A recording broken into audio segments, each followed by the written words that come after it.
जाते हैं और उसे अपने दौलत के सिवाय कफन का कुछ हासिल नहीं होता, कोई चीज उसके साथ नहीं जाती, सारी चीज यहीं पर ही रह जाती है। लोग नैना धोना कर कफन पहना कर बदमिस्तान की तरफ चल देते हैं और कफन में दफना कर सारे लोग वापस चले आते, कोई उसके साथ नहीं रहता।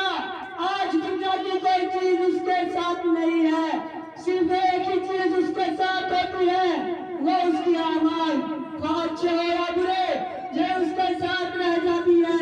इसी को हमारे आका जनाब ताजदार मदीना अहमद मुज्तबा मोहम्मद मुस्तफा सल्लल्लाहु अलैहि वसल्लम ने इस तरह बयान फरमाया, मैयत के पीछे तीन चीजें जाती है, उनमें से दौलत आती है, एक रह जाती है, उसके पीछे उसकी औलाद, उसका माल और उसका अमल जाता है। औलाद और माल वापस चले आते, सिर्फ अमल साथ रहता। अच्छे या बुरे सोचने का मुकाम है, वो अमल जो कब्र की कठिन घड़ी में काम आने वाला है, वो हमारे पास कितना है, वो आलो औलाद मालो मता जो उस मुश्किल वक्त में हमारा साथ छोड़ देंगे, तो उसको जमा करने के लिए हम कितने फिक्रमंद हैं। जमा करने की क्या चीज थी, जमा क्या कर रहे हैं। मीर अली ने इसका नक्शा इस तरह खींचा, क्या ज्ञान है दुनिया से साहिबे माल गए, क्या ज्ञान है दुनिया से साहिबे माल गए, न दौलत साथ गए न इत्फाल गए, पहुंचा तो यहाँ तक आए सब लोग, हमरा अगर गए तो अमाल गए।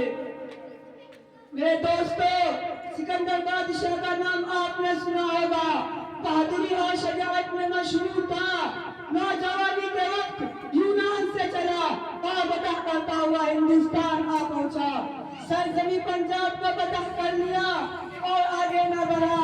यहीं से अपने वतन के तरफ वापस होने लगा तो उसकी तबीयत खराब हो गई और ऐसा मालूम होने लगा कि अब जान नहीं बचेगी। उसने अपने वजीरों को बुलाया और कहा कि देखो मेरा वक्त करीब आ गया है और मैं आप लोगों से जुदा हो जाऊंगा, जब मैं मर जाऊं आप लोग मेरा दफन कर देंगे। उन्होंने कहा हुजूर, जिंदगी भर में आपका नमक खाया है, अगर आपका दफन भी नहीं करेंगे तो हमसे ज्यादा नमक हराम कौन होगा। फिर सिकंदर बादशाह ने कहा, देखिए अब मेरा आखिरी वक्त है और आखिरी वसीयत है, जब मैं मर जाऊं आप लोग मुझे कफन पहना कर दफन के लिए ले जाते तो मेरा हाथ कब्र से बाहर निकाल देना। वजीरों ने कहा, हुजूर ऐसा न फरमाइए, क्योंकि इसमें आपकी बड़ी बेइज्जती होगी, क्योंकि आपका जनाजा एक बादशाह का जनाजा होगा और सारी दुनिया उसे देखने के लिए आएगी। जब लोग देखेंगे कि आपका हाथ कब्र से बाहर निकाला हुआ है तो पूरी दुनिया कहेगी सिकंदर कितना बड़ा लालची है, फतह करते करते मर गया मगर अब भी उसका लालच खत्म न हुआ।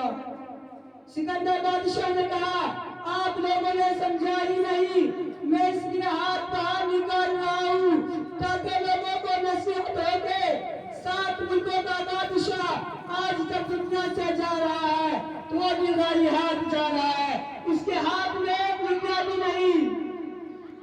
दोस्तों, इतने बड़े बड़े बादशाह दुनिया से खाली हाथ गए, न दौलत साथ गए न इत्फाल गए, हमारे पास तो कुछ भी नहीं है, हम तो बिल्कुल खाली हाथ जाएंगे, सिर्फ हमारे अमाल हमारे साथ जाएंगे।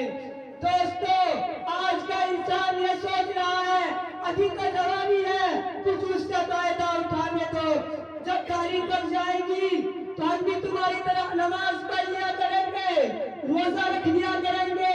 हालांकि वो ये नहीं जानता मौत मौत में भी आ सकती है, भरपूर जवानी में भी आ सकती है। मौत ना तो किसी की जवानी देखती है और नहीं किसी के हसद उल्लास देखती है। अल्लाह रब्बुल इज्जत ने कुरान करीम में इरशाद फरमाता है, इज़ा जाअ अजलुहुम फला यस्तग़फिरून सअतन वला यस्तक़दिमून। जब इंसान को मौत आती है न एक घड़ी पीछे आती है और नहीं एक घड़ी आगे आती है। इमाम मालिक का वाक़या आप लोगों ने सुना होगा, चुनांच मुअर्रिख़ीन ने किताब के औराक़ में इस तरह लिखा है, کی تو پوچھا میرے محبوب میں 17 برس سے مدینہ میں ہوں، فرما دیجئے میری موت کب آئے گی؟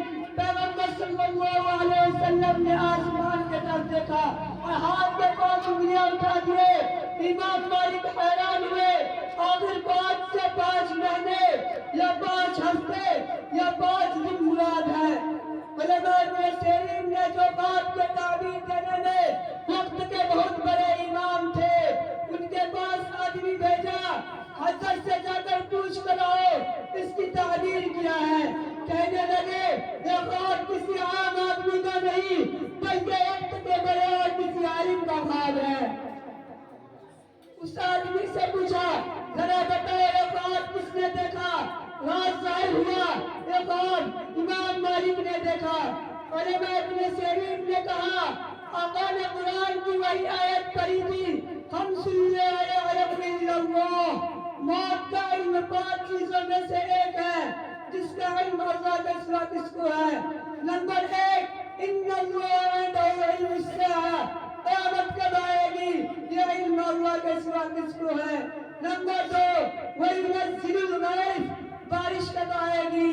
نمبر 3 وَيَعْلَمُ مَا فِي الْأَرْحَامِ، عورت کے رحم میں بچہ آیا بچی، کچا آیا کچی، 1 ہے 2 ہے، کالا ہے بھورا ہے، پورا ہے ادھورا ہے، سست ہے یا چست، یہ کس کو پتا؟ نمبر 4 وَمَا تَدْرِي نَفْسٌ مَاذَا تَكْسِبُ غَدًا، کوئی شخص نہیں جانتا وہ کل کیا عمل کرے گا۔ نمبر 5 وَمَا تَدْرِي نَفْسٌ بِأَيِّ أَرْضٍ تَمُوتُ، موت تمہیں کہاں آئے گی یہ علم اللہ کے سوا کس کو ہے؟ عزیز دوستو، وہ اپنی آخرت کی تیاری کر لو۔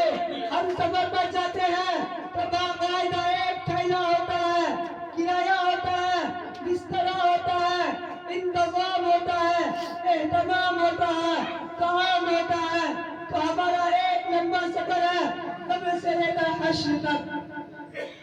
پیغمبر صلی اللہ علیہ وسلم نے ارشاد فرمایا جس کے پاس کوئی عمل نہیں، نہ نماز نہ روزہ اور کفن پہن کر جا رہا ہے، یوں سمجھئے دریا میں بغیر کشتی کا جا رہا ہے، اب غرق ہونے کے سوا کوئی چارہ نہیں۔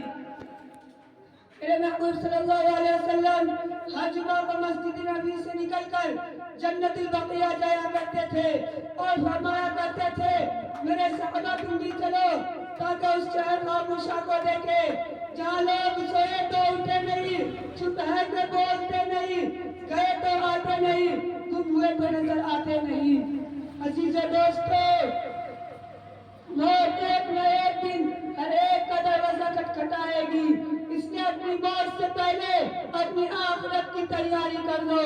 دوستوں کے کندھوں پر رکھ کر یہ عبرت حاصل کرو کہ ایک نہ ایک دن تم کو بھی دوسرے کے کندھوں پر سوار ہو کر شہر خاموشہ جانا ہے، اور آج جس طرح یہ خالی ہاتھ جا رہا ہے کل تم کو بھی خالی ہاتھ جانا ہے۔ اللہ تبارک و تعالی ہمیں اور آپ کو ان باتوں پر عمل کرنے کی توفیق عطا فرمائے، آمین۔ وآخر دعوانا الحمدللہ رب العالمین۔ ماشاءاللہ۔